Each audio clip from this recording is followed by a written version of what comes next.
disais tout à l'heure. Regardez.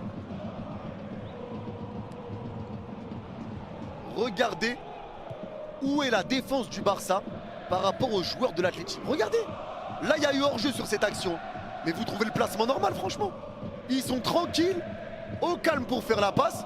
Un joueur seul à gauche. Regarde les défenseurs. S'il vous plaît.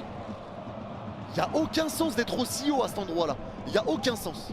Aucun sens. Il y a un débrief, Yanis, mais bien sûr qu'il y a un débrief. C'est une dinguerie de faire ça. C'est une dinguerie de faire ça.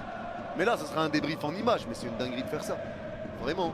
Je t'avais dit, Yanis, avant le match, Musso c'est très solide et pourrait limite être notre titulaire. Franchement, Musso très bon. De toute façon, ce soir, c'est pas un bus qu'on a pris, c'est un TGV en pleine gueule. Masterclass de l'Atlético, rien à dire sur ça. Ah, clairement. Et le Barça a été trop mauvais. T'as été mauvais offensivement, mauvais collectivement, mauvais dans les mouvements. En fait, t'as été mauvais avec et sans ballon.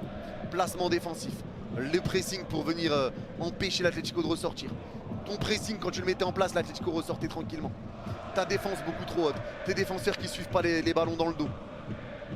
Tes défenseurs qui sont plus lents que les joueurs de l'Atleti, mais qui continuent de jouer très haut.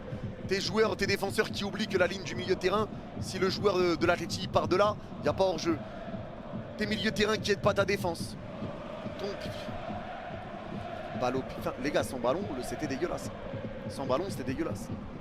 Et Simeone a parfaitement lu le plan de jeu. Il a parfaitement lu le plan de jeu.